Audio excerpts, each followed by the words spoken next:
Hello everyone, मैं मिथुन सिंह स्वागत करता हूं आप सभी का। आशा करता हूं आप सभी बहुत अच्छे होंगे। बात करेंगे एसएससी पीजीटी के द्वारा जो इतिहास का सिलेबस है उसके बारे में। आप लोगों को बता दूं, हिस्ट्री का सिलेबस आपको इंग्लिश में देखने को मिलेगा इसमें, लेकिन डोंट वरी, मैं हिंदी में आपको ट्रांसलेट करता जाऊंगा। जो भी इम्पोर्टेंट चीज़ें हैं वो आपके सामने रख दी जाएगी। आप लोगों से रिक्वेस्ट है, अगर आप पहली बार चैनल पे आए हैं तो चैनल को सब्सक्राइब करके घंटी का बटन जरूर दबा दें।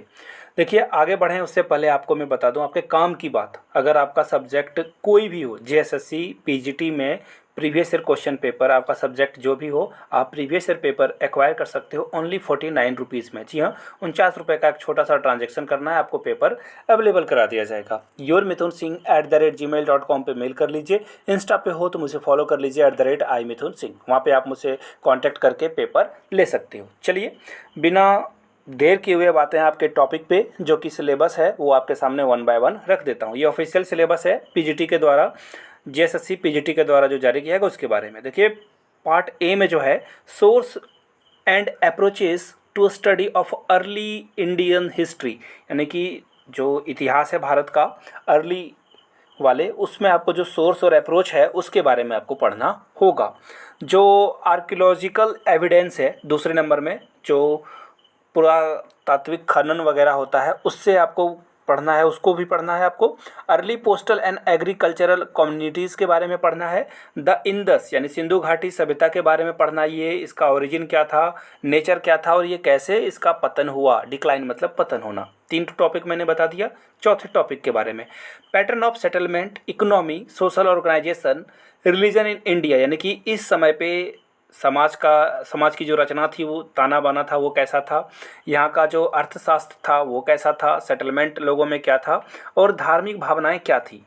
किसकी कब से कब तक बात हो रही है, 2000 से लेकर 500 बीसी तक। और यहाँ पे जो आर्कियोलॉजिकल पर्सपेक्टिव था वो भी आपको पढ़ लेना है। 5 नंबर में देखिए, पढ़ना पड़ेगा आपको, evolution of north Indian society and culture, evidence of वैदिक text.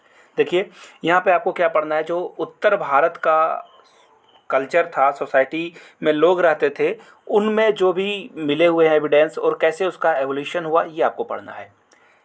Teaching of Mahavira and Buddha, यानी कि भगवान महावीर और बुद्ध के बारे में आपको पढ़ना है। और महावीर और बौद्ध के समय में ना सोसाइटी में कैसे लोग रहते थे, कैसे उनका रहन सहन था, फॉर्मेशन क्या था, और अर्बनाइजेशन यानी कि शहरीकरण कैसे हुआ था उसके बारे में आपको पढ़ना है।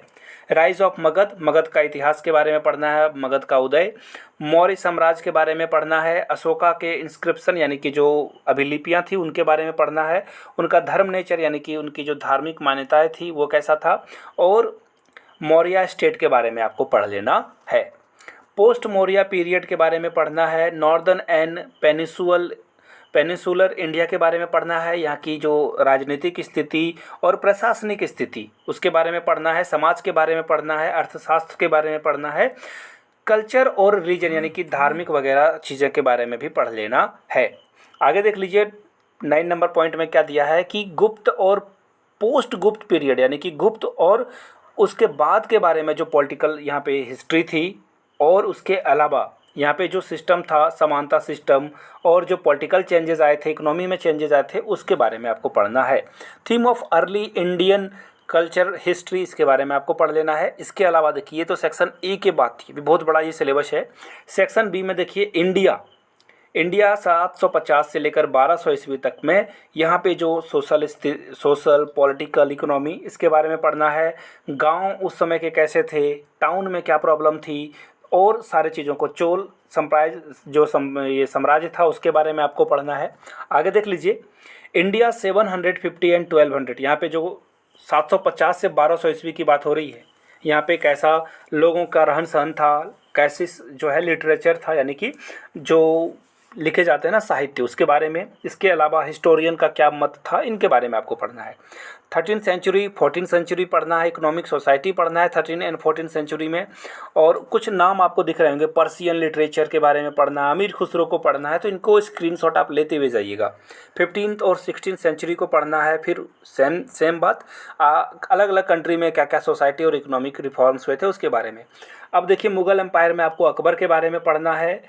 उसकी जो राजपूत पॉलिसी थी, उसने अनेक जो है राजपूतों से विवाह करके अपने राज्य को बढ़ाया। अबुल फजल के बारे में पढ़ना है, अबुल फजल ने क्या क्या उनके लिए किया था। और आगे देख लीजिए मुग़ल एम्पायर 17वीं सेंचुरी में कैसा था, इनकी जो मेजर पॉलिसीज़ थी उनके बारे में पढ़ना है आपको। फिर रिवॉल्ट वगैरह जो हुई थी उसके बारे में आपको पढ़ लेना है। इकोनॉमी एंड सोसाइटी के बारे में पढ़ना है। नीचे आएंगे तो आपको दिखेगा मुग़ल साम्राज्य का जो कल्चर और यहाँ पे जो पर्शियन लिटरेचर आपको देखने को मिलता है उसके बारे में पढ़ लेना है। आगे देखिए फर्स्ट हाफ ऑफ 18वीं सेंचुरी के बारे में पढ़ना है। मुग़ल एम्पायर का जो रिलीजन प्रिंसिपल्स थे उसके बारे में पढ़ना है। आगे देखिए section C, establishment of British rule in India, यानी कि जब अंग्रेज़ भारत में आए थे उसके बारे में आपको पढ़ लेना है।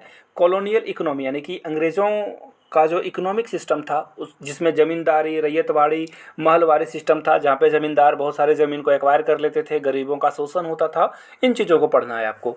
रेसिडेंस टू कॉलोनियल रूल, यहाँ पे क्या क्या प्रॉब्लम आ रही थी, रीऑर्गेनाइजेशन क्या हो रहा था। Socio culture impact of colonial rule, यानी कि समाज में क्या क्या बदलाव देखने को मिले ब्रिटिशर्स के द्वारा। सती प्रथा था जहाँ पे औरतों को जलाया जाता था, वो चीज़ें बंद हुई, तो इन चीज़ों को आपको पढ़ लेना है, याद रखिएगा। इकोनॉमी 1858 टू 1914, यानी कि 1858 से लेकर 1914 में जो रेलवे, इंडिया में रेल आया, फिर डाक सेवाएं आई, तो इनका जो और भी बहुत सारे जो त्रासदियाँ हैं वो भी आई थी, जैसे फेमिनाइन आया था, इन चीज़ों को पढ़ना है आपको। अर्ली इंडियन नेशनलिज्म में क्या हुआ था वो पढ़ना है। Enter war economy of India, यानी कि 1962, या फिर और भी जो अंदर में जो मूवमेंट हुआ था उसके बारे में पढ़ लेना है। नेशनलिज्म अंडर गांधी जीज लीडरशिप, यानी कि गांधी जी ने पूरे देश में जो लोगों के अंदर नेशनलिज्म का भाव भरा था, जिसमें कि क्या क्या पढ़ना है इंपॉर्टेंट, याद रखिए, मैं बता देता हूँ। खिलाफत मूवमेंट, नॉन कॉर्पोरेशन मूवमेंट, असहयोग आंदोलन, सिविल यानी कि सविनय अवज्ञा आंदोलन, 1940 में क्विट इंडिया मूवमेंट जो हुआ था, ये भी पढ़ना है आपको। अदर जो नेशनल मूवमेंट हुए थे उनके बारे में भी आपको पढ़ लेना है। जवाहरलाल नेहरू का क्या आइडिया था, सुभाष चंद्र बोस का क्या आइडिया था, लेफ्ट की क्या सोच थी। इसके अलावा जो इंडियन नेशनल आर्मी बनी थी सुभाष चंद्र बोस के द्वारा, मुस्लिम लीग, हिंदू महासभा क्या सोचते थे उसके बारे में। वुमेन इन नेशनल मूवमेंट, यानी कि जो महिलाओं का योगदान था आज़ादी में, वो भी पढ़ना है आपको। जो लिटरेसी थी और कल्चरल मूवमेंट था वो भी पढ़ना है आपको। फ्रीडम में जो पैक्ट था 1935 का वो पढ़ना है आपको। फर्स्ट फेज ऑफ इंडिपेंडेंस, यानी कि 1947 से लेकर 1964 तक में क्या क्या चीज़ें हुई थी। गांधी जी की हत्या हो गई थी और बहुत सारा प्रॉब्लम इंडिया फेस कर रहा था, उसके बारे में पढ़ना है। इनलाइटमेंट ऑफ मॉडर्न आइडिया के बारे में पढ़ना है आपको। ओरिजिन ऑफ मॉडर्न पॉलिसीज़ के बारे में पढ़ लेना है, तो इंडस्ट्रियलाइजेशन के बारे में पढ़ना है। और बहुत बड़ा सिलेबस है, आप यहाँ से देख सकते हो। देखिए कुछ चीज़ें मैं यहाँ पे आपको रख देता हूँ। जो नाटो है, यूरोपियन कम्युनिटीज़ है, उसके बारे में पढ़ना है। ग्लोबलाइजेशन को भी पढ़ना है। लास्टली फिर से एक बार मैं रिमाइंड करा दूं, कोई भी सब्जेक्ट हो आपका या हिस्ट्री का प्रीवियस ईयर पेपर सिर्फ 49 रुपये में आप ले सकते हो। yourmithunsingh@gmail.com पे मेल कर लीजिए और इंस्टा पे मुझे फॉलो कर लीजिए @iMithunSingh पे। आप सभी का बहुत बहुत धन्यवाद। वीडियो को यहाँ तक देखा है आपने।